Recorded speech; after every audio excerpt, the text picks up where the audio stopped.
Walking is all of the medicine, energy, and movement that you need.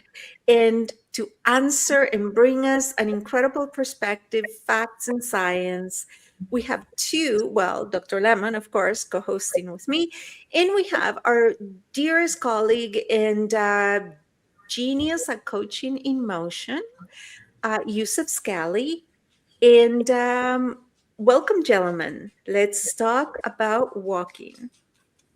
Thank you, Dr. Carolina. Thank you for having me. Thank you. So, your strategy, which I love, you actually do your coaching while walking. So, when you're talking about coaching in motion, you're not kidding. It's like you're literally walking the talk. Absolutely. It is literally coaching in motion. So first, I'm Youssef Skalli. I am an intentionally human values inspired empowerment coach. And I insist on the intentionally human part because I think nowadays it's really very important for us to realize that we are coming back to our humanity and we need it more than ever. And part of it also of being human is to be active, to move our body, to connect our body, our mind, and our heart.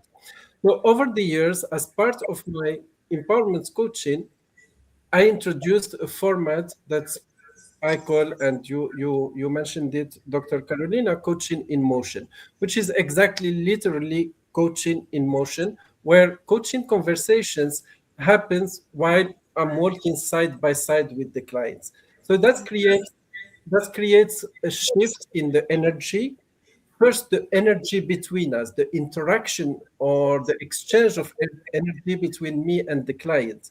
But most importantly, is the shift in the energy in the client's mind and heart. And we know that movement helps to shift the energy. And when the energy shifts, the perspective shifts too. So Yeah. that's what I'm coming from. And they do say that that emotions are energy in motion. Absolutely. Yeah, I strongly believe, and Dr. Lemon for sure can add to that, is that if we think about emotions, they're an energy in motion that moves through our body, that moves through our mind. And we tend to think about emotions as a thought rather than an energy. But actually, the thought comes much later than the emotion itself that we feel in our body. And that's why I say that the emotions are really energy that it's going through our bodies, our hearts, and our minds. What is happening to us? Yeah, Dr. Lemon, let's hear the science. Yeah, Um, it's such a genius thing to combine the walking and that physical movement with the mental coaching movement. You have the breath, the oxygen coming in and out. You're getting more oxygen and glucose to your brain, more creativity, more blood flow to the frontal cortex. So you have that expanded creativity, expanded energy. And just more ATP production for all the physical needs in the body and brain. And it's just a really genius way of doing it. And we have the really interesting field of study related to brain gym. I don't know if you're familiar with that, but just the whole cross lateral motions when you're walking, when you're moving no, I haven't heard about that. legs in opposite motion like you do when you walk. That Mhm. helps synchronize and connect the right and left hemispheres of the brain. Absolutely. So there's a lot of exercises they do for kids with dyslexia called brain gym that are kind of exercises to connect and cross the right and left sides of the body to help synchronize the right and left hemispheres of the brain to help with that. So walking naturally does that. And so it's just another layer that helps with the coaching aspect. Absolutely. Wow. That bilateral movement and rhythm that you mentioned, Dr. Lim, is really important. And it also helps to create a mental clarity while we are working. I would just like to redirect our viewers to the WOFM magazine, where we had an article that detailed the Yes. the impact of that, and it describes what Dr. Lemon just mentioned. So I will really encourage that we may put the link later on.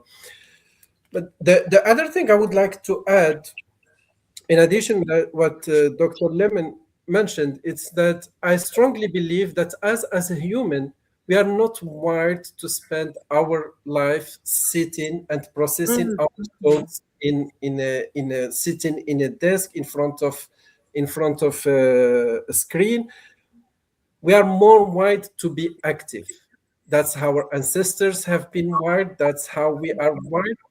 And I started seeing with my clients that, and I love one that like testimony that stuck with my mind, where I was working with a client and he told me he stopped suddenly and he said, "Wow, that's the first time I am speaking about my career and my emotions without feeling boxed in." And that expression of being boxed in, it stays in my mind. I repeat it to myself every day, because simply that's the natural way to the not be boxed in. We are not creatures to be in a box, and that the same thing for our energy is a flow, and so our emotions and our thoughts. So the moment we are limiting everything to screen, to chair, to still environment, it's just counterintuitive, right? It's sedentary, right? They do say that sitting is the new smoking. Yeah, I don't know how factual that is, but what I was wondering, Yusuf, is, when I walk with my friends, it just seemed to be, like truth comes out in walking. Like you begin to walk and you're like chatting, talking, and we end up discussing things that honestly, if we had intentionally said, okay, we're going to get together and talk about these, I don't know if we would. You know what I mean? Like it just, do you absolutely, find that doing that coaching and exchange of ideas while absolutely. moving, does it bring down barriers and self Oh, censorship? absolutely. That's actually what led me to introduce this format of coaching into my practice. The the main thing that I was noticing, especially with men, without being gender biased, I do it with all genders, but especially with men, that the face to face. That's one aspect. There are multi dimensions to that, but one dimension is the face to face, whether in person or in screen. It feels confrontational. It feels judgmental. Mhm. Walking side by side and introducing the physical strength, even though walking doesn't require a lot of strength, but still in the male thinking, physical strength with emotional conversations, it just allow it to open up. That's one dimension. So there is that, no screens, no pressure, just open thoughts, and the fact of walking side by side. It makes a whole difference. Now, for all my clients, they come to me and they say, "Well, it has been a long time. I didn't feel lighter. I didn't feel that I am processing my thoughts in a lighter manner. I'm not confronting my thoughts." The third dimension is the natural environment. So I'm based in Ottawa, in Ontario, Canada, and I do my work across the canal and Ottawa River. And the fact that just looking at the mother nature, what it has to Mhm. offer us around us, and there are endless metaphors that we use in our conversations. So when Oh, a wow. thought is really being stuck in one idea, we just turn our eyes around us and then see the water flowing. Even when it faces obstacles, it just continues to move forward. We see how the trees react to the wind and how they adapt with the wind. So that's what led me also to introduce in my coaching. It starts with coaching in motion and then introduce it to move beyond the emotional regulation to the emotional adaptability, which is the step further. So that walking and that openness of the thoughts that you mentioned, Dr. Carolina, is the key element. It's the foundation behind why I started doing that. Yeah. And Uh, you've been a and maybe pioneer in why I didn't start earlier, actually. and you've been such a pioneer in men's mental health. Now, Dr. Lemon, do you find that men are a little bit more reluctant to address things like emotional, like before it has become a physical ailment? Yeah, I mean, obviously there's a spectrum, right? So you have some men that are outliers, but kind of that a typical stereotypical male. Sure, we have that more reluctance to work on ourselves and talk about our feelings and all that kind of thing. So it does have that time to build up and cause more stress, more illness, more mental illness. All those things can really pile up. But yeah, I just want to second from my personal experience. I haven't done any coaching in motion, but on that relationship aspect, when our previous house, we had more of a nice neighborhood loop that my wife and I would just always go on a walk around the neighborhood, and just that side by side walking, talking, holding hands is the most powerful relationship building, intimacy building tool that I've ever experienced in my 26 years of marriage. And so that yeah, just the combination of the motion, the conversation, the fresh air, the nature, all those layers. It's just such a beautiful tool for relationships, for coaching, for creative thinking, all those things. It just really does create that different level of vibration. Yeah, Yeah, and I echo that. Yeah, sorry, Dr. Kain. I want just to echo that because while I see the benefit in my coaching, I see it also in every relationship. Even in my corporate career, I used to do my one-on-one meetings, walking with my team members, and it wow. just creates that openness. We just go out of the building, walk around the block, and that was all my one-on-one meetings were like that. And that's just creates that it's it, it's a certain level of bonding, but also it removes any tension layers, and it removes the perception of hierarchy for the moment, which creates more space to the conversation. I agree. How do you walk in the winter? I mean, Ottawa, we're headquartered in Toronto. In Ottawa, I don't know if you've ever been, Dr. Lemon, but you can experience all four seasons in one day. It is one of the most capricious weather systems that I've ever experienced. Yeah, that's that's a very valid question for us based in the northern hemisphere. So for the past 3 years, I was doing coaching in motion only between May and October. So when the weather permits it, Mm. because it was mainly concentrated on outdoor.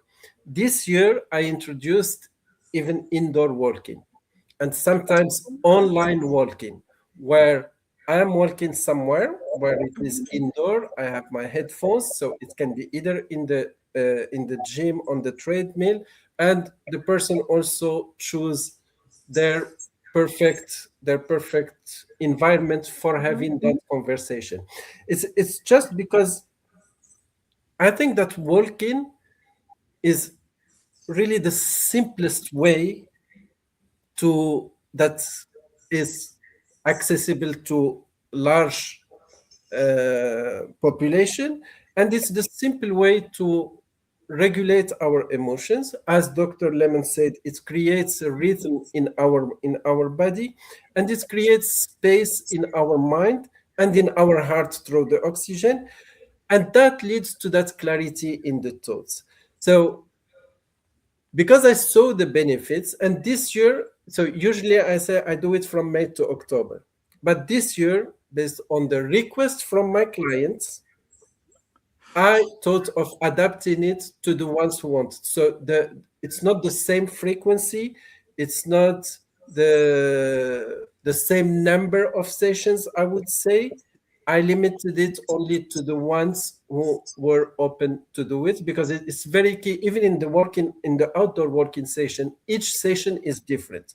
It's adapting to the rhythm of the client. So some they want a fast pace, some they want slow, some they want to have a break, some they prefer to work for 20 minutes and have 20 minutes coffee conversation. It's really adapting to the rhythm. So the idea again, and coming back to the relationship, even in friendship, in partnership, or whatever, when we face the tension in any relationship, and that's include with ourselves, our relationship to self, naturally what we try to do is to push through. So I'm just saying, with coaching in motion or with walking, just shifting a little bit. Instead of pushing through, walk through it and walk it through.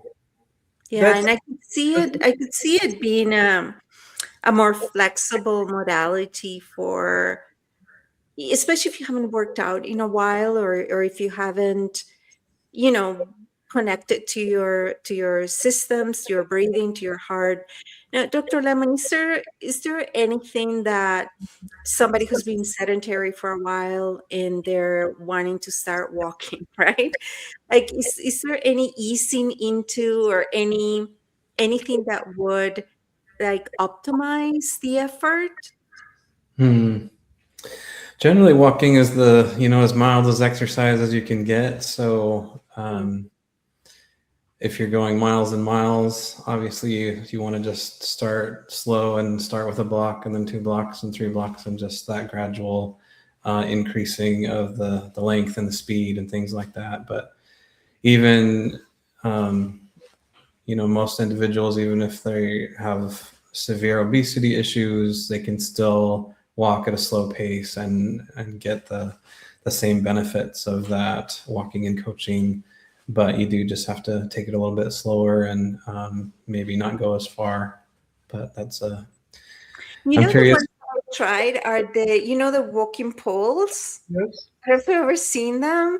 They are so much fun, and they make you go so much faster when you're using them, right? Like, you can actually get quite the workout. Hiking. Yeah, yeah, It's almost like absolutely. skiing, but they have like a rubber bottom, so you're kind of almost skiing, like cross country skiing, but on the ground. Is I don't Yeah. know. I'm sure I look very retarded, but it's pretty cool. So I have two clients who brought that last summer, and it was good for them. So especially those who really want or are used to certain equipments or are not used to just walk freehand. Hmm. So they prefer Yeah, that wait. because again, coming back to the rhythm in the body, that will lead to the rhythm in the mind and the heart. Having that regular movement, it just helps them to keep moving forward. Yeah. Hmm. Yusuf, have you noticed any difference between the outdoor walking in the summer and the indoor or online walking? Do you lose a lot of benefits, or are you still noticing most of the same benefits? Well, it's too early for me to assess that because the clients with whom I started doing the indoor walking this year for the first time are already clients who benefited from the outdoor uh, Hmm. from the outdoor exercises. So we had a certain momentum that we kept moving forward. Now, for me, from my side, it's a huge difference because, as I was saying earlier, it's just walking outdoors, seeing people moving around, looking at nature, at water, at trees, and so it helps in the coaching conversation to turn it around what the nature around us rather than focusing on the client. So it helped the client to get out of their Their mind head. to Yeah. head to really look around. And also it helps me and the client to keep reminding ourselves that whatever is going in our head, the world around us is much bigger. Mm. Mhm, mhm. And that idea or that thought that we have in our head is not the center of the world. Yeah. And walking can be a form of active meditation as well, is walking without any stimuli, like walking without music, walking without, just walking, like being present and noticing things.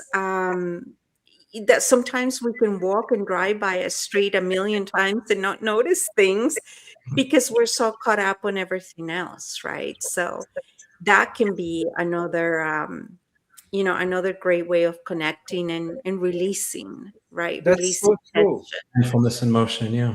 Yeah, that's so true. I had like clients who were born in Ottawa who have been walking through the same pathways that we take in our walking sessions, and they tell me it's the first time I see the city that way. There's times I go and walk. I know but anyways, I think everybody knows me by now. There's times I'm walking or driving and I'll notice a house that on a street that I drive by 500 times a day that I've never seen before. And it's just like, where did that come from? Right? And it's that we're so disconnected, right? Is so important to connect. Now, Dr. Lemon, how much is enough for it to have a system reboot? Is there a minimum amount? Mm. Yeah, they talk about at least 20 minutes 3 times a week is kind of the bare minimum. Every day walking is obviously the very, very best. Does it have to be When you think 10,000 about steps? the blue zones, the people living in the blue zones aren't going to the gym every day. They're living their lives. They're walking, they're traveling, going visiting friends, and working, doing farm work, walking to their shopping, their villages. So there's nothing wrong with going to the gym, but it's just not necessary when you Mm. have a busy, active life like the people in the blue zones. So if you can incorporate more What of is that the into blue your life. zone? What What's is the that? blue zone, Dr. Lemon? The longevity zones like Okinawa and Costa Rica, where they've studied, where they have lived the longest, have Longer. the highest proportion of people that live to 100. Oh, wow. So there's a book called The Blue Zones, and it's a kind of a big movement where they have communities that are incorporating and becoming blue zones approved cities to be more friendly for walking and biking and eating whole foods and that kind of thing. So yeah, it's a great book if you haven't experienced that. But yeah, it's just that lifestyle of these pockets around the world where they have just a really natural, long-lived longevity lifestyle, and being active and walking and moving is a big part of that Wow. aspect that helps us live longer. And obviously, it's probably been mentioned a lot, but if you haven't heard it yet, if they could put exercise in a bottle, it would be the number one blockbuster drug in the universe, and that would earn trillions of dollars because it does so many things for us, right? So just that aspect alone of just getting out and moving your body and exercising every day helps prevent heart disease, cancer, strokes, diabetes, everything that kills you. It helps prevent those things. So it's a Wow. miracle. I'm loving that relationship connection because I could also see it being great with your kids, right? Like if is yes, coaching I think is anything you can do to bring down the barriers or bias or or just make people feel comfortable and safe and have it all come out. But I could totally see couples going for a walk even without speaking. Just the, like you said, the holding hands, the walking, the breathing is a great way to connect, right? That back to Yusuf's, to go full circle, It's an back to energy exchange. Yusuf's thought. Yeah, that energy exchange and that humanity. We Absolutely. need to now be more conscious and more intentional about not losing our humanity. Yeah, So, absolutely. And I'm really happy to have Dr. Lemon with us because we tend to think of walking or any physical activity only from the physical part of it, mhm, while it's often and it's never only a physical movement. It's an emotional, and the mental movement that goes along. Now, coming back to the relationship, I I see that often and with everyone. I encourage my clients when some who started the coaching in motion with me, they came back to me and they said like, oh, I started working even more with my partner or with my kids, as you mentioned, or with my siblings, or because it's so simple, but we don't think of it often to do it with someone. Most of the mhm. time I see on the Rideau Canal on Ottawa, on the walking pathway, we have a beautiful walk pathway in Ottawa, and I see often people walking alone. There is nothing wrong with that, but Yeah. also there is another alternative that we can alternate between. I do works by myself when I need it, and also with other people when needed to create that bonding. Yeah, the part that's a little hard for me that I find is the walking without being tempted to be on a chat, or to listen to a book or to listen to music, to just actually disconnect and do a mindful walk. And in Thich Nhat Hanh, because I'm the mindfulness stream of the WFM. Thich Nhat Hanh has a great little series of books, how to, and it's a tiny little book. We'll put the link. Is how to walk mindfully, and it's a great reminder, right, of that it can be active meditation, because meditating is not as easy as we think, right? If you're trying to meditate, you're not meditating. So to do it while walking or in motion is a great way to shift your energy, to and remember, it's all a choice, right? If you're feeling gloom, if you're feeling upset, if you're feeling tense, you get the choice to do things to get yourself unstuck. So Yeah. we And will put a I often tell my clients who are so used, like many of us nowadays, to the sound bites of our phones and our notifications, and I just tell them, let's try for just this 45 minutes to connect to the sound bites of our breathing and our hearts. And they come back to me and they say, when they started walking by themselves, they realized that they didn't think even of putting a podcast, their usual podcast or their music, because they just got used to really listen back to their body. And that's the meditative form of meditative walking, which is very, very, very powerful. And just to again insist that emotions are energy in motions. I strongly believe that. And when we feel stuck emotionally, the body becomes often still and it creates anxious. And we enter into that cycle. I'm not doing exercises, I'm not moving because I don't feel good or because I feel anxious. And then we started blaming the body.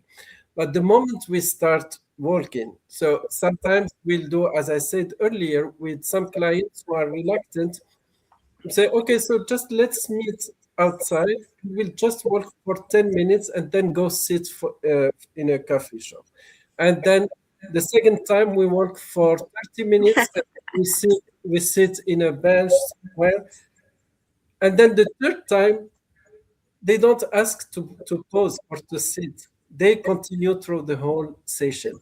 So it's really not to forcing ourselves again, like for anything we do and we talk about in the WOFM, it's really not going in a counterintuitive way, but really adapt to start from where it is comfortable for you, and then continue stretching it and expanding it, because the energy also, that's how it flows. So we can't go from this frequency to the highest one.